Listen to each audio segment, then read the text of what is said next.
Selamat malam, Assalamualaikum sahabat cahaya kehidupan semuanya.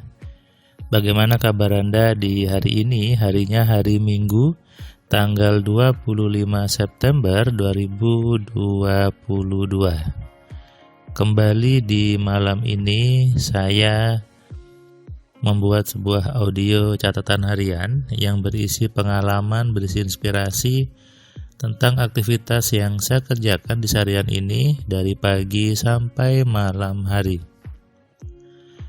Buat Anda yang baru dipertemukan dengan channel YouTube ini, Cahaya Kehidupan, Anda bisa klik tombol subscribe-nya dan Anda nyalakan loncengnya supaya Anda dapat notifikasi setiap ada video baru di Cahaya Kehidupan.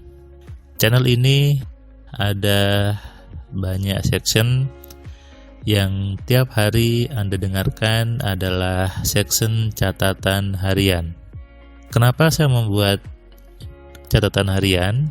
Tujuannya untuk berbagi apa yang saya kerjakan, apa yang saya alami, apa yang saya lakukan ketika bertemu dengan situasi seperti itu. Termasuk di hari ini, hari Minggu. Sudah beberapa hari sebelumnya, kedua putri saya request ke saya untuk kosong di hari Minggu gitu ya. Karena minggu kemarin saya ada kelas, sehingga mereka gitu pengen saya libur di hari Minggu. Dan sudah saya schedule bahwa hari Minggu ini kosong, Minggu Senin kosong gitu ya.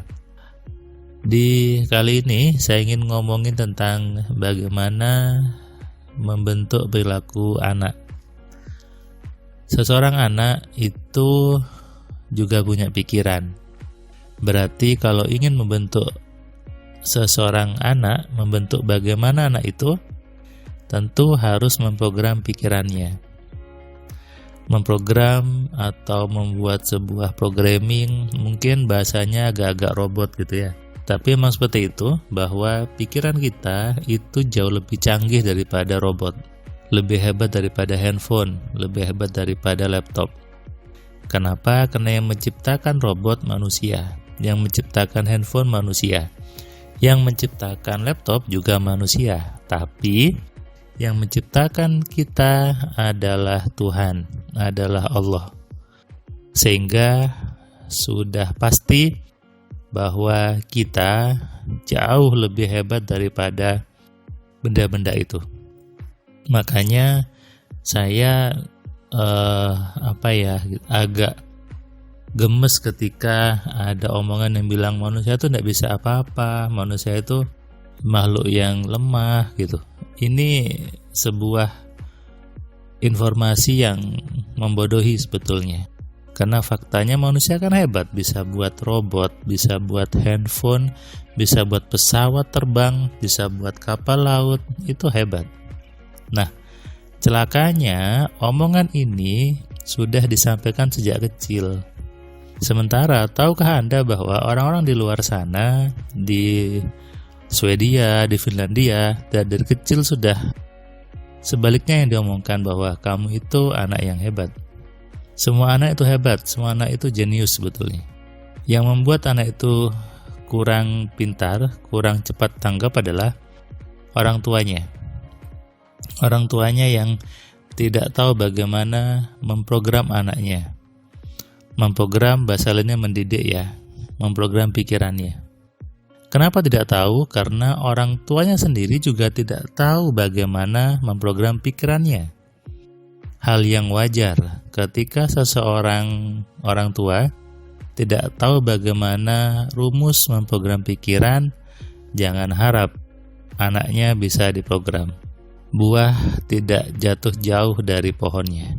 Ini sebuah pepatah, dan itulah memang ketika orang tua marah dengan sikap anaknya, marah dengan sifat anaknya, ini hal yang lucu.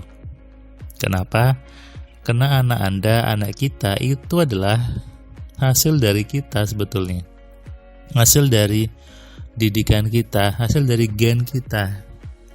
Kalau Anda marah dengan anaknya malas belajar, anaknya mungkin susah menghafal, anaknya suka membantah, suka mencuri, dan sebagainya, Anda salah. Bahkan ketika Anda marah kepada anak, justru semakin memperkeruh suasana. Makanya, stop memarahi anak, stop bersikap keras sama anak. Sesekali boleh, tapi jangan didik anak Anda dengan kekerasan. Jangan bentuk anak Anda dengan pukulan-pukulan. Sudah bukan zamannya membentuk seseorang anak, mendisiplinkan anak dengan kekerasan. Bisa kok disiplinkan dengan lembut. Bisa kok kita mengubah anak tanpa marah-marah. Saya tadi dapat WA dari seseorang peserta kelas AMC yang dia bilang bahwa, Mas Firman, ternyata dengan rumus AMC anak saya jadi tidak marah-marah lagi. Biasanya suka marah-marah. Saya terapkan rumus AMC, anak saya jadi lebih tenang sekarang. Nah, ini salah satu bukti sebetulnya.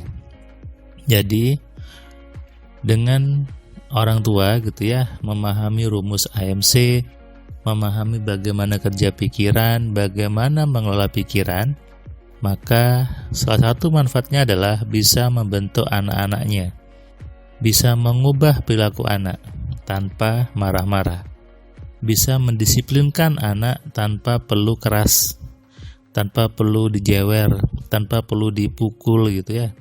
Kalau dulu Anda diberlakukan seperti itu oleh orang tua Anda, maka stop. Jangan turunkan kepada putra-putri Anda. Jangan turunkan kepada anak-anak Anda. Kasihan. Kalau kita bisa mengubah tanpa marah-marah, kalau kita bisa mengubah sifat anak tanpa keras, ngapain harus keras? Ngapain harus marah-marah? Tadi anak saya dia belajar gitu ya, dia baca bukunya tanpa disuruh. Bahkan ketika dia sholat, saya tidak pernah memaksa dia dengan marah-marah gitu ya. Dengan menerapkan rumus AMC, akhirnya kedua putri saya bisa sholat dengan sendirinya. Seakan-akan itu keinginan dia, padahal itu hasil dari saya mempengaruhi pikiran kedua putri saya. Ini yang ingin saya bawa ke banyak orang, bahwa mendidik anak bisa tanpa kekerasan. Mendidik anak bisa dengan lembut, tidak perlu ada bekas. Kalau Anda memarahi anak Anda, itu membekas di pikiran putra-putri Anda. Efeknya apa? Setelah dewasa itu muncul menjadi sebuah sifat yang juga suka marah-marah sama temennya, sama lingkungannya, nanti juga sama anaknya. Harusnya ini di stop, harusnya dihentikan. Ya, mulai berhenti dari diri kita sendiri. Saya mengajak Anda semua untuk berhenti bersikap keras sama anak Anda, berhenti untuk memukuli anak Anda, berhenti untuk menjewernya hanya karena dia suka nggak belajar, suka marah-marah gitu ya. Anda bisa gunakan rumus AMC-nya, Anda bisa gunakan rumus alfa telepatinya, karena sudah saatnya membentuk manusia, mendisiplinkan manusia tanpa kekerasan. Bisa dengan lembut, karena Allah itu maha lembut, Tuhan itu maha baik. Maka gunakan pikiran kita untuk membentuk sifat dari anak kita, membentuk perilaku anak kita sesuai dengan yang diinginkan.